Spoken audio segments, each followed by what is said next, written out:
Hi friends, आज हम chemistry के कुछ टॉपिक लेके आए हैं जिसमें आप लोगों को बताया जाएगा हाइब्रिडाइजेशन।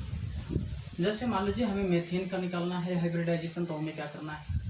तो मीथेन के लिए अगर हमें निकालना है डायरेक्ट पोजीशन पे, तो डायरेक्ट हमें कैसे निकालना पड़ता है। तो सबसे पहले उसके लिए मैंने एक फार्मूला बनाया। उसके लिए देखिए 1/2 central atom of valency plus monovalent atom. Central atom में क्या होता है, सेंट्रल एटम ऑफ वैलेंसी में क्या होता है, केंद्रीय परमाणु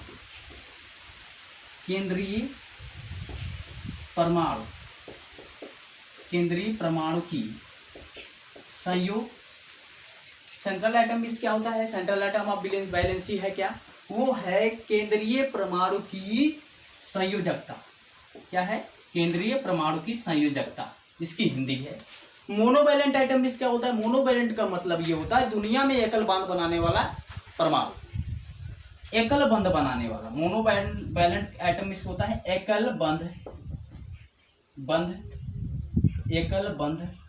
परमाणु, एकल बंध वाला क्या, परमाणु। अब ये एकल बंध परमाणु कौन होते हैं, जैसे मान लीजिए एग्जांपल में हाइड्रोजन, फ्लोरीन, क्लोरीन, ब्रोमीन और क्या, आयोडीन, ये सब हैं जो ETC इत्यादि, ये जो हैं ये सब क्या होते हैं, एकल बंध वाला परमाणु, मोनोवैलेंट एटम है। अगर ये मोनोवैलेंट एटम है तो ये फार्मूला किसके लिए बना है, मोनोवैलेंट एटम के लिए।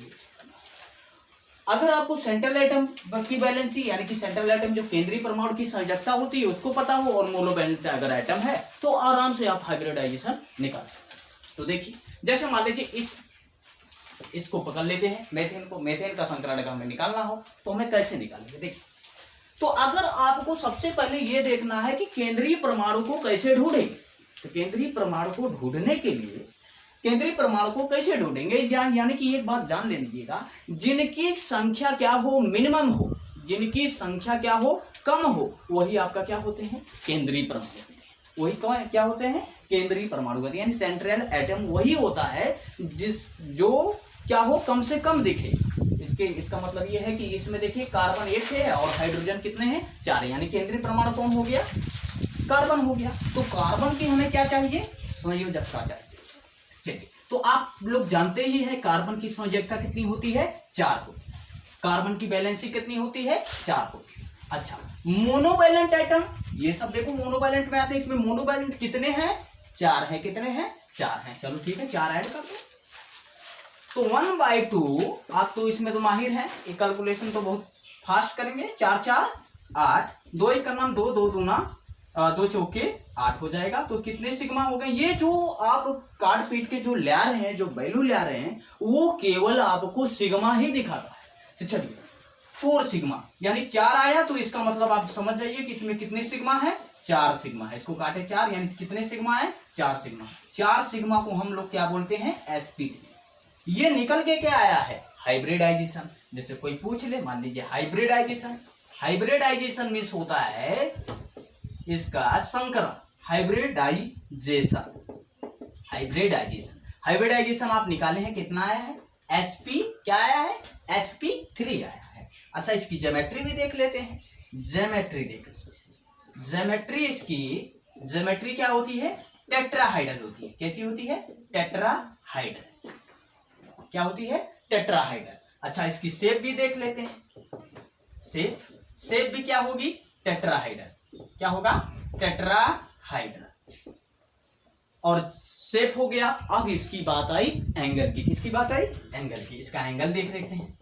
एंगल क्या होता है, थीटा होता है। ये थीटा कितना अंश होता है, अगर इसका क्या नाम, इसका संकरण sp3 आ गया, उसमें लोन पेयर एक भी प्रेजेंट नहीं है, तो ये पक्का है। अगर उसका हाइब्रिडाइजेशन अगर sp3 है तो वो क्या होगी, उसकी ज्योमेट्री टेट्राहाइडल। तो उसके शेप भी क्या होगा, टेट्राहाइडल। शेप को बदलता कौन है, लोन पेयर। अगर लोन पेयर नहीं है तो उसकी शेप जो ज्योमेट्री होगी वही आपका क्या नाम है, जो आपका संकरण जो आपकी ज्योमेट्री होगी वही आपकी शेप।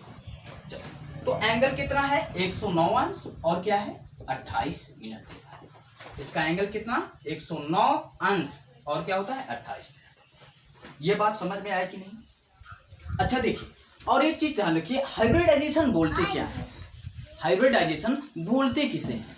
हाइब्रिडाइजेशन उसे कहते हैं यानी कि कुछ, ये देखिए एस और पी की मिक्सिंग, एस और पी की मिक्सिंग, यानी कहने का मतलब पी का कैरेक्टर कुछ एस में और एक्स का कुछ कैरेक्टर पी में आना ही क्या कहलाता है? हाइब्रिडाइजेशन। क्या कहलाता है? हाइब्रिडाइजेशन। अच्छा, अगर आप लोगों को अच्छा लगे तो इसको स्क्रीनशॉट मार लीजिए फटाक दे, ताकि हम अगला क्वेश्चन लेके आए। ठीक है, मान लीजिए। ठीक है, तो फिर इसको फिनिश करते हैं। इसी फार्मूले से हम H2O का भी निकाल के दिखा रहे हैं। ये ध्यान रखना, ये जो फार्मूला बना है मोनोवैलेंट के लिए, बाईवैलेंट के लिए नहीं। अगर बाईवैलेंट दिखा तो उसमें आपको क्या लगाना है? 0 लगा देंगे। जैसे मान लीजिए H2O, इसका अगर हमें क्या निकालना हो? संकरण निकालना हो, यानी हाइब्रिडाइजेशन निकालना हो, तो कैसे निकालेंगे? तो इसमें आप लोग समझ गए होंगे कि केंद्रीय परमाणु क्या है? ऑक्सीजन है। इसकी संयोजकता कितनी होती है? 6, यानी इसकी वैलेंसी कितनी होती है? 6।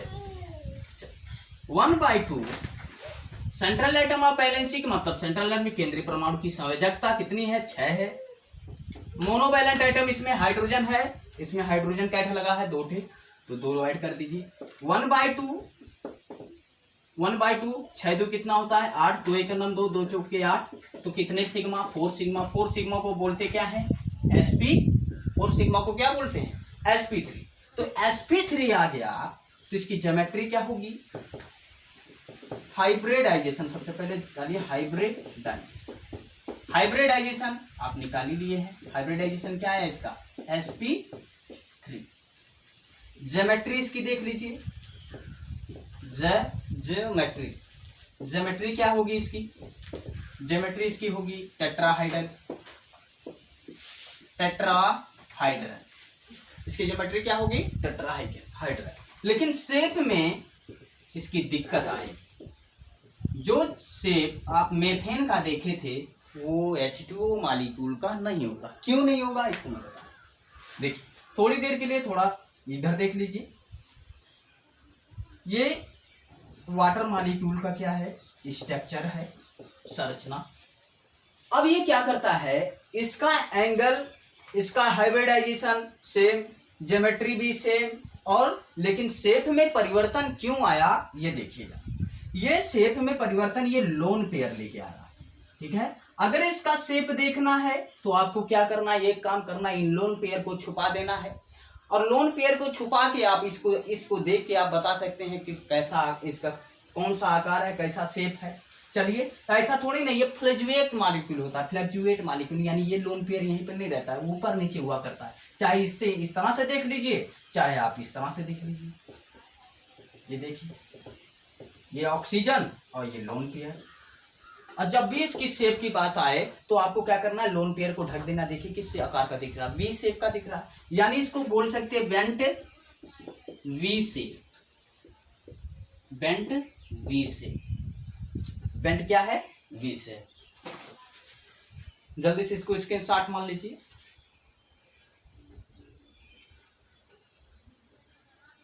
हाँ, तो बच्चों, अगर हमारी वीडियो आप लोगों को पसंद आई हो तो इसको लाइक और सब्सक्राइब जरूर करिएगा। फिर अब मिलते हैं नेक्स्ट वीडियो में।